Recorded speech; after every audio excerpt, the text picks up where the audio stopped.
మీ గ్రామ పంచాయతీ దగ్గర నిలబడి భారత్ మాతాకి జై అని మీరంటే ఊరులందరూ గ్రామ పంచాయతీ భారత్ మాతాకి జై అంటారు. అవునా కదా? గట్టిగా రెండు చేతులు పైకెత్తరాలి. భారత్ మాతాకి, భారత్ మాతాకి, భారత్ మాతాకి, వందే వందే, జై శ్రీరామ్, జై శ్రీరామ్. నరేంద్ర మోడీ గారి నాయకత్వం, అమిత్ షా గారి నాయకత్వం, జేపీ నడ్డా గారి నాయకత్వం, రామచంద్రరావు గారి నాయకత్వం. భారత్ మాతాకి, భారత్ మాతాకి. అందరికీ నమస్కారం. ముందుగా ప్రజల ఆశీర్వాదంతో కార్యకర్తలు, మీ అనుచరులు, మీ కుటుంబ సభ్యులు వాళ్ళందరి సహకారంతో, వాళ్ళందరి ఆశీర్వాదంతో గెలిచినటువంటి గౌరవ సర్పంచ్లకు అందరూ కూడా హృదయపూర్వక ధన్యవాదాలు, అభినందనలు. అసలు గట్టిగా సర్పంచ్ సభలు కొట్టాలి. దాంతోపాటు గౌరవ ఉప సర్పంచ్, వార్డు మెంబర్ల యొక్క సహకారంతో సర్పంచ్ గెలవడం ఎంత కష్టమో ఉప సర్పంచ్ గెలవడం ఇంకా కష్టం. ఎందుకంటే గెలిచినతో ఓట్లు వేయించుకోవాలి వాళ్ళు.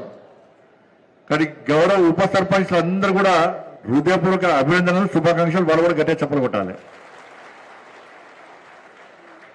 వీళ్ళిద్దరికంటే మెయిన్ చాలా ఇంపార్టెంట్ గ్రామ అభివృద్ధి జరగాలంటే ఎవరికి ముఖ్యం? వార్డు మెంబర్స్ ముఖ్యం. వాళ్ళు కూడా కష్టపడి గెలిచారు వాళ్ళు కూడా. కాబట్టి వాళ్ళు కూడా గట్టి అందరూ చెప్పండి. వాళ్ళ వద్ద కూడా శుభాకాంక్షలు, అభినందనలు. వీళ్ళ ముగ్గురే. దీనిలో ఎవరు ఎక్కువ ఎవరు తక్కువ అనేది కాదు. సర్పంచ్గిరి చేయాలంటే ఉప సర్పంచ్ సహకారం ఉండాలి. ఉప సర్పంచ్, సర్పంచ్ కరెక్ట్ గా పనిచేయాలంటే వార్డు సభ్యుల యొక్క సహకారం కావాలి. కాబట్టి వీ ముగ్గురు కలిసి ఉంటేనే ఆ గ్రామానికి అభివృద్ధి అనేది సాధ్యం. కాబట్టి అందుకే మనం బయట చాలా సార్లు విన్నాం, ఎక్కడ బీజేపీ సర్పంచ్ అయితే అక్కడ ఉప సర్పంచ్ కూడా మనవాడే అయితే ఈజీగా పాలన ఉంటుంది మనకు. లేకుంటే సర్పంచ్ ఒకటి చెప్తే ఉప సర్పంచ్ ఇంకోటి చెప్తారు, ఉప సర్పంచ్ ఇంకోటి చెప్తే వార్డు మెంబర్ ఇంకోటి చెప్తారు. కాబట్టి మీరందరూ కష్టపడి గెలిచారు. మీ అందరు కూడా భారతీయ జనతా పార్టీ తరఫున మీ అందరు కూడా హృదయపూర్వక శుభాకాంక్షలు, అభినందనలు. మీకు మీ గ్రామంలోని ఓటర్స్ అందరూ ఓటేశారు. మీ కుటుంబ సభ్యులు కానీ అక్కడ కార్యకర్తలు అందరూ కష్టపడి పనిచేశారు.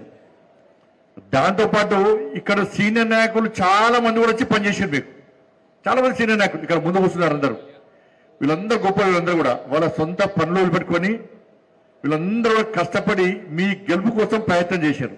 వీళ్ళే కాదు, మనోహర్ రెడ్డి గారు, శాంతి కుమార్ గారు ప్లాన్ చేసిన తర్వాత కృష్ణారెడ్డి గారు, గోపి గారు వీళ్ళ నలుగురు కూర్చొని, మోహన్ రెడ్డి గారు కూడా బయట ప్రాంతం నుంచి కూడా ఎక్కడైతే ఎన్నికలవో అక్కడి నుంచి కూడా కొంతమంది అనుభవం ఉన్నటువంటి నాయకులు, గత పార్లమెంట్ ఎన్నికల్లో ఇక్కడ ఒక్కొక్క మండలానికి ఒక్కొక్క ఇన్ఛార్జ్, కోఆర్డినేటర్, వాళ్ళు కూడా వచ్చి మీ దగ్గర పనిచేశారు.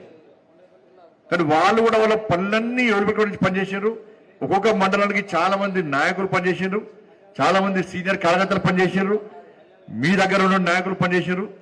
కాబట్టి వాళ్ళందరూ కూడా నిజంగా కష్టపడి పనిచేసిన ప్రతి ఒక్కరు కూడా ఇలా హృదయపూర్వక ధన్యవాదాలు, అభినందనలు, శుభాకాంక్షలు. అందరూ కూడా ఈ గెలుపు ఒక్కరిది కాదు, అందరం కలిస్తేనే ఈ గెలుపు సాధ్యమైంది. ఫస్ట్ నుంచి కూడా 100 దాటాలి. పోయినసారి 20, ఈసారి 108, 108 ఈసారి. పోయినసారి మనం పోటీ చేసాం, ఎక్కడ పోటీ చేసాం మనకే తెలియదు. ఈసారి 800లకు పైగా గ్రామ పంచాయతీలు ఉంటే 500లకు పైగా గ్రామ పంచాయతీలో మనం నామినేషన్ చేస్తాం. మనం 500లకు పైగా గ్రామ పంచాయతీలో మనం పోటీ చేస్తాం, గెలిచాము. గెలువని కాదు కూడా తక్కువ ఓట్లతో కొన్ని దాదాపు 50 నుంచి 100 వరకు కూడా తక్కువ ఓట్లతో ఉండిపోయినాం మనం. కాబట్టి ఈ గెలుపు అది కూడా మనం గెలిచినట్టే. కాబట్టి మనం కష్టపడి గెలిచి అందరూ కష్టపడి సొంతగా ఆ గ్రామంలో మీకున్న పేరు, మీకున్న గుర్తింపు, మీకున్న మంచితనం, ప్రజలతోని మీరు కలిసిమెలిసి ఉన్న విధానం, దాంతోపాటు నరేంద్ర మోడీ గారు